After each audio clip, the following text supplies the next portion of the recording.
Yep. Inside, I want to kill myself. We are on an 0-7 run over the last 2 days. After tonight was just complete bullshit.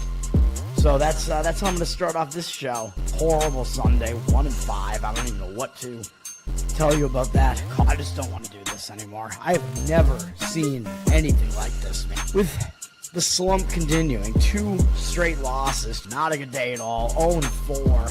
I just have not had a good season, man. What can this slump that I'm on? The slump continues. I've reached a new peak, actually.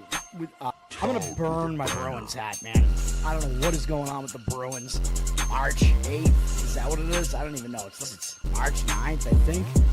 Who even knows, man? I don't know what day it is anymore. I don't even know what day it is anymore, man. Back with you after the worst day that I could possibly have. Back with you, as I always am. Until I die, at least. 0-2 yesterday, and yesterday did not go well for me. 0-5. The worst month that I've ever had in my 18 years doing this. I don't know what to even tell you about this anymore. Broke the slump yesterday as the slump discontinues. The slump continues. Somebody fucking kill me, please. I don't even know what I should do at this point other than potentially end it all.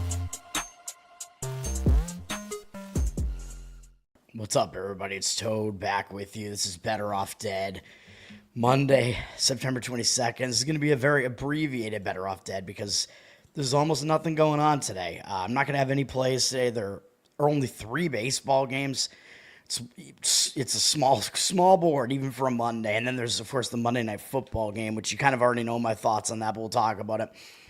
I'm not going to have a play on any of them. We did go 5-0 yesterday, so we're on a nice run right now, man. 10-2 over the weekend, Saturday, Sunday. 4 winning days in the last 5, I think. So, yeah, the inverse slump continues. I don't know.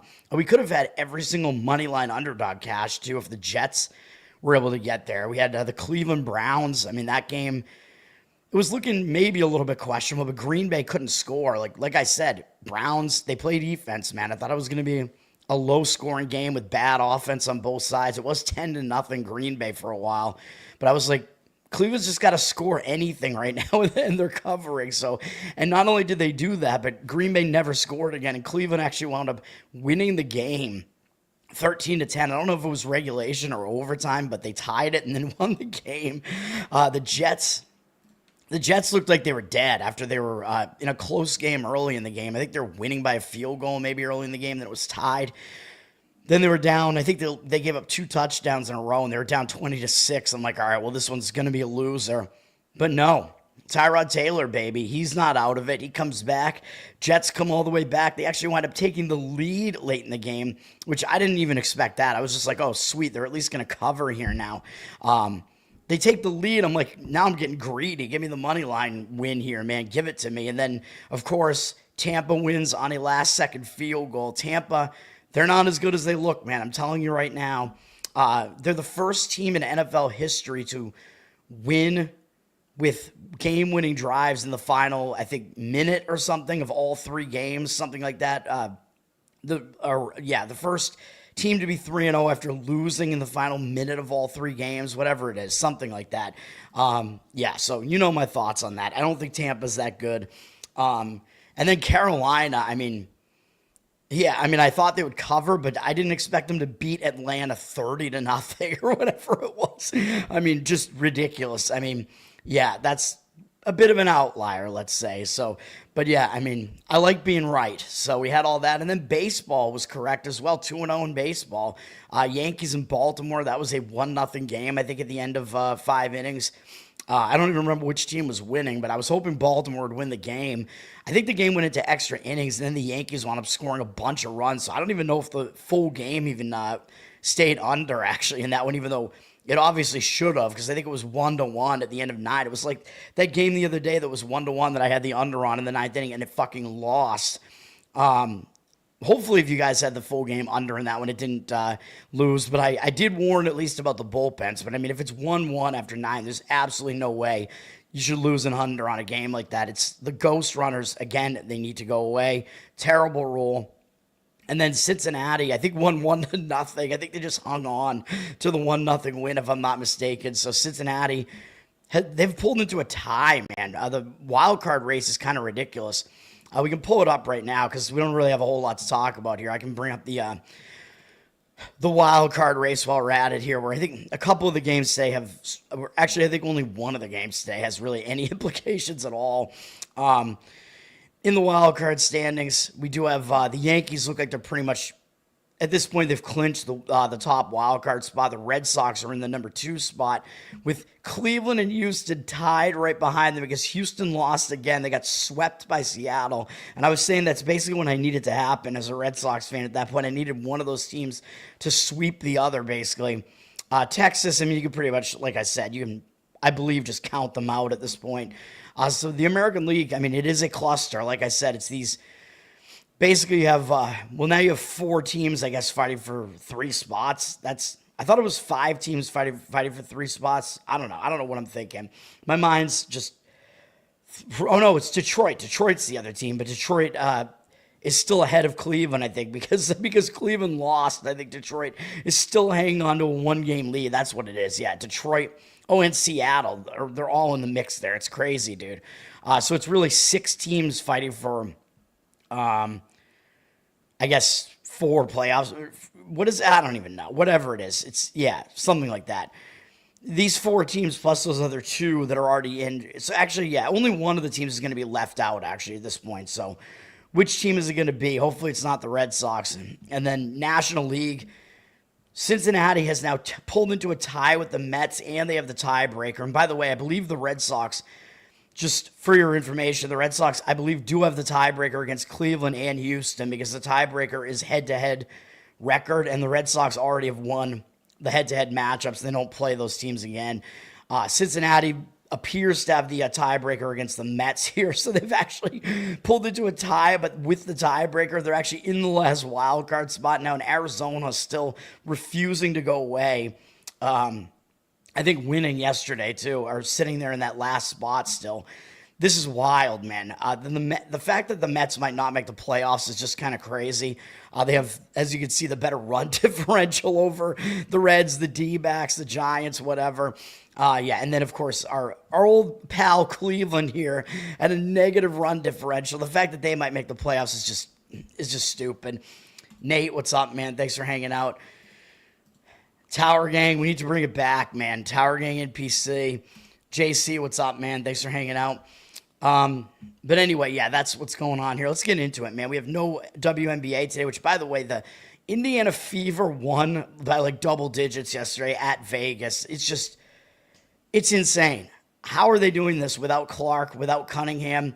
It's the green dildo energy, maybe. I have no idea what's going on, but it is insane what's happening with the fact that Indiana keeps winning like this. Can't make any sense of it, man. But let's talk about Major League Baseball. 3 games. First game up is the only one at the 7 p.m. In the 7 p.m. slot in 7 p.m. Eastern. Washington at Atlanta. These are all new series. Beginning, of course, both these teams are out of it. But you got to think that I think Washington might even have a little bit more motivation here because Atlanta usually is one of the better teams in this division. So Washington, being a bottom dweller, might actually show up with a little bit more motivation here. And we saw Washington playing with motivation yesterday, by the way, against the Mets. Jacob Young, Washington center fielder. If you haven't seen this play, go watch it. He made the most insane catch you'll probably ever see that maybe helped Washington beat the Mets. If that's one of the reasons why the Mets don't make the playoffs, it'll be insane. But it was a play where I think he kind of misjudged it a little bit, tried to make the catch in deep center field. The ball bounced off his glove, looked like it was going to drop to the ground, but he like hacky sacked it. I don't even know if he did it intentionally or not, but it bounced off of his foot.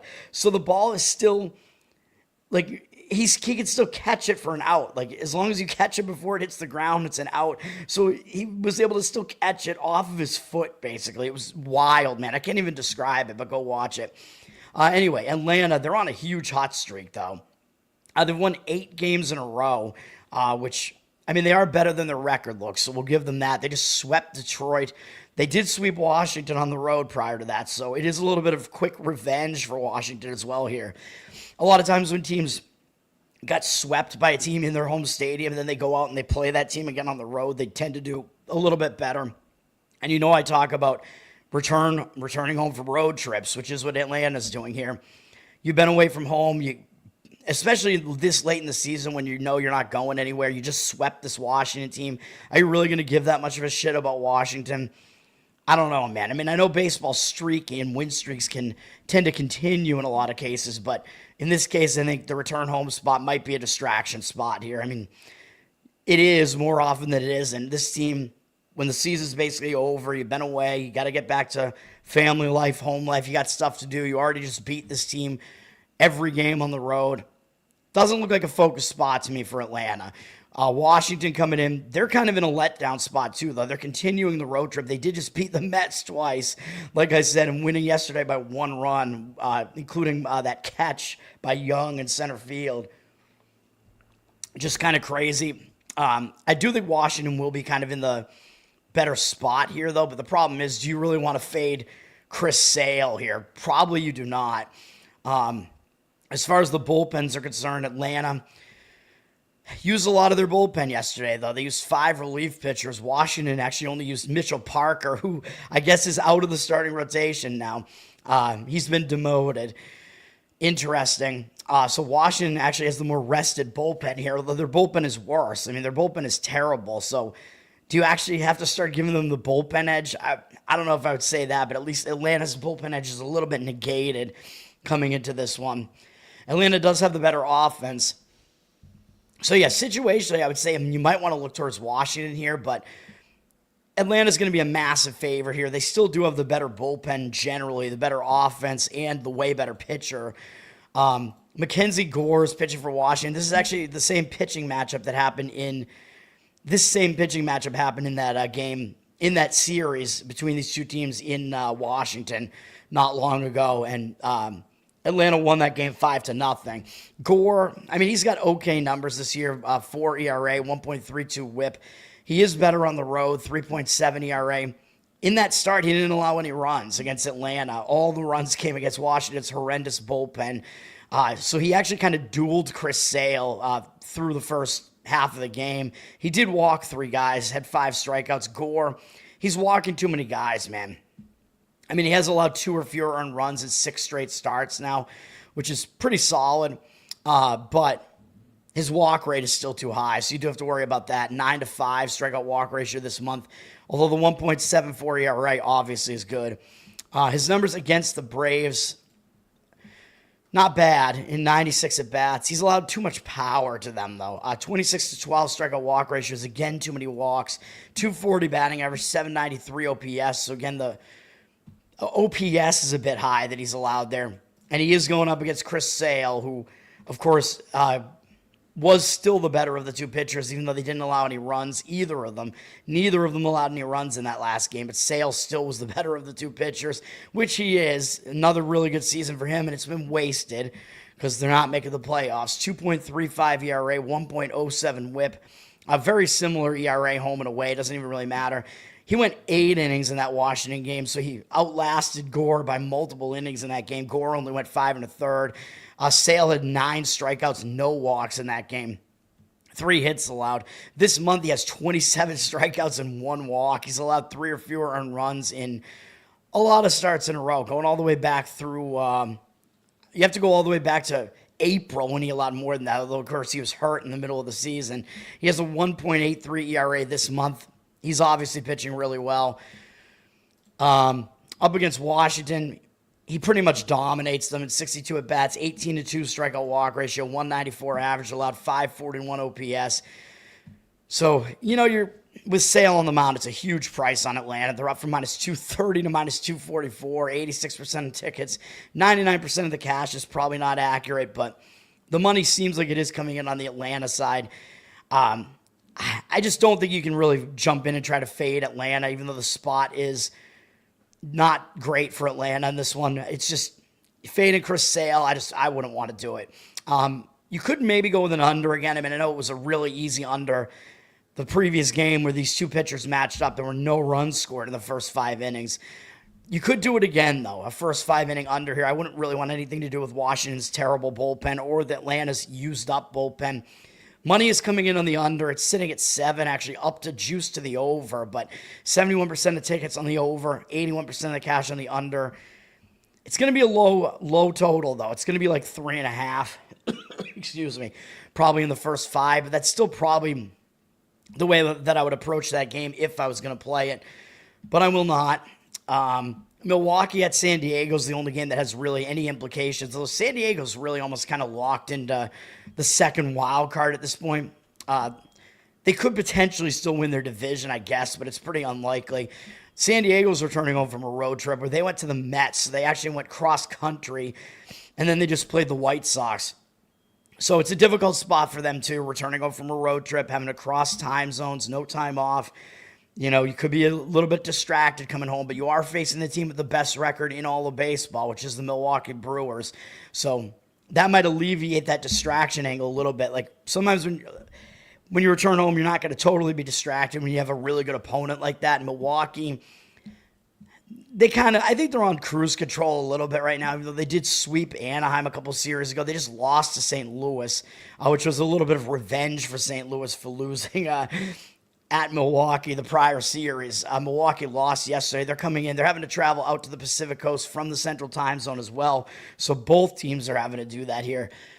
Milwaukee, I mean, I'm not sure they have a ton left to play for either at this point, although they are still kind of fighting with Philadelphia. Though Philadelphia, I think, lost to Arizona yesterday. That was Arizona's win yesterday. Arizona is still fighting for a wild card spot. Milwaukee trying to hold on to that number 1 spot in the National League, home field and whatever. That is what they still have left to play for. So, yeah, both teams are kind of playing for playoff positioning, but they're not like in really urgent circumstances. As far as the bullpen usage is concerned, Milwaukee only used 3 relievers yesterday. San Diego has the better bullpen, though, and they used more of their relief pitchers, though. They used 5. Still probably have to give San Diego a little bit of a bullpen edge here anyway, though. Milwaukee has the better offense, and we have a good starting pitching matchup with Freddie Peralta pitching for the Brewers. He is still their best starter, 2.65 ERA, 1.07 whip. He isn't as good on the road, though, 3.71 ERA, but in San Diego, which is a pitcher-friendly park, he might pitch well. He's been good recently, man. I mean, he only allowed 1 run over the entirety of August, which is just outrageous. He had 5 shutout performances in a row, then had 1 bad start inexplicably against Texas, where I think I had an under in that game, so thanks a lot, Peralta. And then he bounced back with 1 run, 10 strikeout, 2-hit performance against 2 walk, 2-hit performance against Anaheim. 27-7 strikeout walk ratio for him this month. Very high strikeout rate. The walk rate is also too high, but the strikeout rate is enormous. 3.38 ERA for him this month.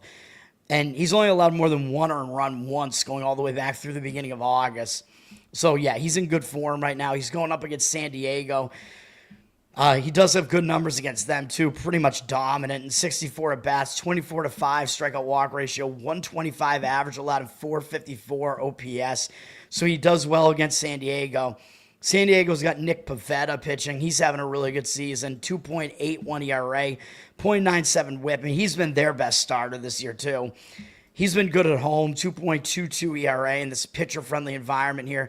His last start was a little bit shaky on the road. Didn't last 5 innings. Gave up 3 earned runs, 7 hits, 5 strikeouts, no walks, though, against the Mets. So it wasn't all bad. But this month, he's still been really good. 18-3 strikeout walk ratio, 2.55 ERA. He's allowed 3 or fewer earned runs and all but 1 outing going all the way back into June. So, yeah, he's pitching well. I think he missed a little bit of time in there, but not much. However, going up against Milwaukee, he actually does not have good numbers against Milwaukee. It's 63 at-bats, 17-8 strikeout walk ratio, 317 batting average allowed, 934 OPS. So there might be a little bit of an angle here, maybe to lean towards Milwaukee here. Again, I don't think either team really totally needs this. Like, so as far as motivation, it's just kind of ensuring that you get the playoff spot that you're already in, which is fairly likely at this point anyway. San Diego's down from -125 to -117 on the money line. 57% of tickets, 71% of the cash on San Diego. I could see an argument for an under, even though the total's up from 7 to 7, juice to the over, 70% of tickets on the over, 65% of the cash on the over, money kind of coming in on the under here. I mean, you have two really good pitchers going, and decent bullpens at least. So San Diego's is good, but they're a little bit used. So I could see the argument for going under, getting the key number there, but I kind of worry about Pivetta. So the fact that it's a return home spot and Peralta is actually the better of the, he has the way better matchup numbers than Pivetta does. I could see potentially taking a shot with Milwaukee on the money line here and with the more rested bullpen that they have there. You could maybe take that shot full game or first 5 inning. I might have a slight lean that way, but you are going up against the home road splits there. Peralta not as good on the road, as I said, and Pivetta is better at home. So do with that information what you will, I guess. And then what else? I was going to say one other thing about this game, and now I forget what it is. What was I going to say? I don't even know, man. Maybe that was it. Yeah, I don't know. Oh, yeah, I was going to look at their home-road dichotomy here. Milwaukee has the best road record in baseball. So even though San Diego is good at home, 47-28, they're much better at home than on the road. Milwaukee is one of the only, there are only like 3 teams that I think are even above 500 on the road, and Milwaukee is 44-34 on the road. So they're road warriors. They're the best road team in baseball. So something to keep in mind there if you do like Milwaukee, and they actually hit better on the road. Although I know this is a pitcher-friendly park, but do with that information what you will. So if you do like Milwaukee, that's a little bit of a bonus there for that. And then we have St. Louis, San Francisco. 2 teams just kind of playing out the stretch. San Francisco's returning home from a road trip, too. They went to Arizona and L.A., so they're only returning up the coast from L.A., staying in the Pacific time zone. But that's a big series against the Dodgers, and they did actually win yesterday to take 1 game in the series. So it could be a little bit of a letdown spot for San Francisco. I guess they're technically, I think, still in the wild card race, but I think they pretty much know they're not going to get there. So it is a return home spot coming off a big series. Maybe they will kind of overlook this St. Louis team, which the St. Louis team, they're out of it. They haven't been playing well for a while now. Their hitting has been awful recently, so I don't have it up right now because I don't know which of these teams is actually the worst offense at this point. They're both pretty bad offensively, but probably St. Louis is even worse. St. Louis is coming off a big series themselves, though, against Milwaukee. They are going out on the road. And sometimes when you start a road trip, you are focused just because you want to kick the road trip off on the right foot. But it could be a letdown spot because they did just beat Milwaukee and get revenge. That was a big divisional series for them with nothing really to play for on the season. They showed up for that series. So I don't really love the spot that either of these teams is in either. San Francisco has the better of the 2 bullpens, but it's close. So you have 2 good bullpens and 2 bad offenses here. So that seems to kind of have the makings of an under. Looking at the starting pitching, I mean, maybe it is worth considering. Michael McGreevy is pitching for St. Louis. 4.08 ERA, 1.2 whip, not terrible. 2.5 ERA on the road, so he's been better on the road. And this is a pitcher-friendly park here. He's allowed 1 or fewer earned runs in 3 of his last 4 starts. The problem is the start that wasn't good was against San Francisco. He gave up 6 earned runs at home to them in 4 innings. That was a bad outing for him. Maybe he'll do better this time against them, but that's just kind of weird that San Francisco just was the only game recently where he was awful. This month he's been pretty good otherwise. He has a 3.71 ERA, even including that outing, and 13-4 strikeout walk ratio is not bad either. So he is in pretty decent form right now. But against San Francisco, he gets bombed. I mean, most of it was that 1 start, though. 27 at bats, 7-1 strikeout walk ratio is good, but a 370 batting average allowed, 1,060 OPS. So he doesn't do well against San Francisco. Didn't do well in that start. So that's my hesitation I have here. I was considering maybe an under in this game. Both pitchers are actually in decent form right now. Both bullpens are good, but McGreevy, his numbers against San Francisco just worry me, man. Justin Verlander is pitching for the Giants. Don't know if he's going to retire or not. So if this is his last start, he hasn't announced it, I don't think. But if this is his last start, which I don't know if it would be, I don't know if how many games are left on the schedule, if he would be scheduled to pitch again or not. If this is his last start or his last home start, whatever it might be, they're probably going to finish the season at home, though, I would imagine. But you got to imagine that if he's going to retire, it's going to be this big thing for his last start because he's going to be in the Hall of Fame. So we'll see. I don't know if that's going to be this game or not, though. But overall, he's had an okay season, given that he's 42 years old, 3.75 ERA, 1.34 whip is too high, though. He is better at home, 3.56 home ERA. He's been good over the last bunch of starts. He's allowed 1 or fewer earned runs in 4 starts in a row. He's allowed 2 or fewer in all but 1 start, going all the way back into mid-August. He's pitching pretty well right now for the most part. 0.45 ERA this month, including starts against the Dodgers and Arizona. 13-6 strikeout walk ratio isn't good, though. It's too many walks, which has kind of been his issue. He doesn't strike out as many guys now, of course, but he's still pitching pretty effectively nonetheless. And his game against St. Louis, he did well in that series against St. Louis. He shut them out for 6 innings, had 6 strikeouts, no walks. So that was one of his better starts of the season. He does well against St. Louis, although not as well as you would think, actually. Actually, he doesn't do that. What am I saying? He actually doesn't do that well against them. He did well in that last start, and including that last start, he actually doesn't have great numbers against them. 41 at-bats, 8-2 strikeout walk ratio, 268 average is all right, but 888 OPS. He's allowed 4 home runs to them, including 2 to Gorman, but last time out, he did pretty much dominate them, so all that being considered, I mean, it looks like an under type of game to me, but I kind of worry about both starting pitchers, so I can't really do it. Total's at 7.5, so it is a low total. All 3 games have low totals today. I mean, all 3 of them, just looking at the starting pitching matchups, do look like they have kind of under makings to them, but I still think the best one is actually Washington, Atlanta, first 5 under. If I was going to play anything, it might be that, but you'd have to go under 3.5, so I worry about that. In the San Francisco game, San Francisco's up from down from minus 140 to minus 138. Up now, it's back up to 140, I guess. 85% of tickets, 95% of the cash on them, so they look public, but they have some of the money on them too. I mean, I guess they technically are the team that isn't mathematically eliminated and have something to play for, I guess, but that's about it. And then, 67% of tickets, only 66% of the cash on the over. So money kind of coming in towards the under there.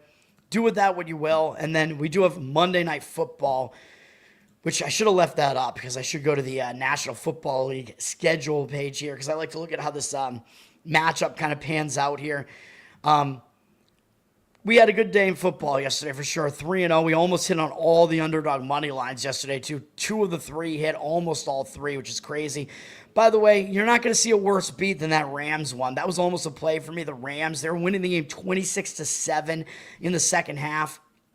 They blew the whole thing, but then they were still going to cover. There was still like no chance that they weren't going to cover that after winning the entire game outright. It was a wire-to-wire cover, I'm pretty sure, until literally the last play of the game after Philly took the lead towards the very end of the game. It was 27-26 Philly. Rams got in field goal range again, 44-yard field goal attempt. If you didn't see this, Rams were attempting a game-winning field goal to retake the lead at the end.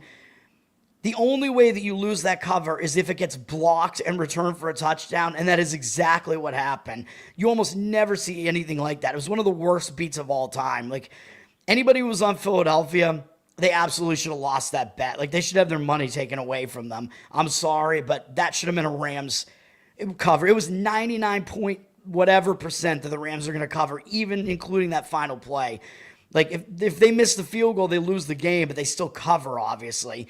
The only way they don't cover is if it gets blocked and returned for a touchdown, and the odds on that are less than 1%. I mean, it's just so insane. I couldn't believe that. And after blowing a 26-7 lead, too, which the Rams, they don't, like, put their foot on your throat and, like, put you away when they're winning. And Philadelphia's a good team, but still, it's like, it's ridiculous, man. That was ridiculous. And then, some of the other games in the later half, which didn't go our way either. So my picks were, like, really killing it. It was looking like I was going to have 9 picks right up through the 1 p.m. slate, and I'm killing it in, like, my overall pick'em league. The Rams were in my pick 5, by the way, so that pisses me off even more. I went 3-2, and I should have gone 4-1. And I don't remember what my other loss even was in the pick 5. It was, I don't even remember. What was the other game I had in it? I don't even remember what it was. Yeah, I forget. But yeah, then I wound up, not getting, I only wound up getting Chicago right in my pick 'em and didn't get any of the later games right at all. Giants could have covered multiple times. Russell Wilson, he's got to go, man. Like, it's unbelievable how bad Dallas's pass defense is. Like, Caleb Williams looked competent against them. Russell Wilson looked like a god against them. And look at what Wilson has done otherwise. He's been so bad that it looks like he should just be put out to pasture. I mean, he is awful. And he somehow lit up Dallas. It's ridiculous. He's got to go. We need Jackson Dart right now, man. I'm shocked. Kansas City, that was their first win ever at the Giants. So just a little bit of NFL ranting there. And then San Francisco didn't cover, which I wound up picking them on the -1.5 in my pick'em groups just because of the way the money was going. And they only won by 1. So isn't that just amazing? And I lost James Conner for the season on my fantasy team, so that's awesome too. I had a really nice running back tandem, and he's already gone. And somebody probably already owns his backup. Let's talk about Baltimore, Detroit, though. This is the game here. I mean, there's not really going to be a situation where it's like, oh, one of these teams is going to be more motivated than the other. I don't really think so. People are hailing this as, a potential Super Bowl preview. I think Baltimore will win the AFC. That was my prediction. Detroit, I don't think is going to win the NFC. Baltimore, they've looked good so far. They've scored 40 points in both games. Again, the game last week was a little bit misleading, though, because they did have, I think, a kick return touchdown in the game. I showed you Cleveland actually outgained Baltimore in the game, which is ridiculous. But Baltimore should have won against Buffalo. Baltimore was up 40-25 with 4 minutes left in that game. It's absurd that they lost that game. Derrick Henry, very inopportune fumble. But anyway, whatever. Baltimore, they should show up for this game. I know it's facing an out-of-conference team, but it's a big game for both teams. I know Baltimore does have Kansas City next. That's a big game too, but this is a big game. It's Monday night. Everybody's going to be watching it. Detroit, they looked good last week, too. They put up 50-something points, so obviously the public is going to want to play an over in this game, seeing what these offenses are capable of. And these are two of the best offenses in the NFL. There's no doubt about that. After a lackluster game for Detroit in game 1, which Green Bay, they might have a solid defense, man. It's looking like they probably do. Everybody's saying, oh, well, Detroit can't do anything without Ben Johnson. Dan Campbell, I don't know what this kneecap speech is about. I guess kneecap soup. I don't know what that was. I guess I have to go look into that. I guess that might have been when he was playing, I guess, for Detroit. I don't know what that was, but I'll have to look into that later. But Detroit, they bounced right back with a blowout win over Chicago. Their offense didn't have any problems in that game, so I guess without Ben Johnson, I guess they're still going, because it was the thing, Jared Goff had not won a game yet. He was 0-19 in games where he didn't have either Sean McVay or Ben Johnson, but he finally won one. So they're, they got that monkey off their back. Their offense is fine. They should be able to put up offense in this game. They're going out on the road. I know it's a road out of conference game after a nice blowout divisional win, but still, they're obviously going to show up as well. Maybe Baltimore has a little bit of an edge just because Detroit isn't used to playing at Baltimore, so it's a little bit of an unfamiliar venue to them. But when we look at the market here, the market has been Lions all week is where it looks like the money is actually coming. The Ravens opened 6.5. And my initial instinct, I talked about this in my NFL video. My initial instinct, when you see two really good teams like this and a spread that looks high, my instinct is the public is going to take the underdog because they think there's value on the underdog, and you want to look towards the favorite then, towards fading the public. But that's not what happened here. I was surprised. The public came in on the Ravens, it looks like, and the line dropped on the Ravens from 6.5 to 4. 60% of tickets on the Ravens, 57% of the cash. So it looks like the actual money's coming in on the Detroit Lions side, which is crazy. I think the Ravens are the better team, which is what the odds makers are telling you here. But the lines crashed so much, it's like the Ravens are only getting a little bit more than home field advantage now. Public is weighing on the over, too. Of course they are, because they know how good these offenses are. The total got driven up from 50.5 to 53. There might be a little bit of value on the under now, believe it or not. With the total up that high now, 80% of tickets and cash on the over. As insane as it sounds, it's definitely a contrarian move to go under in this game. And I might consider that. And I think the Dallas and Chicago game did go under yesterday, right? Because Dallas didn't score enough to do it. Chicago was the team that led the scoring. That game had a high total, and that game went under. I know it's really difficult. I mean, I wouldn't really want to be sitting on an under ticket in this game myself. It's going to get really dangerous, which is why the public really doesn't like to do that. Plus, they like to root for points. But I could see this being a game where teams, it's kind of like a heavyweight fight, and teams just kind of ease into it a little bit. So an under, to me, the under kind of makes sense. Maybe if you go under like in the first quarter or first half, that might make more sense because there might be like a little bit of feeling out process and more of the points might wind up getting scored later in the game. But yeah, I mean, it's a contrarian play, fading the public to take an under in this game.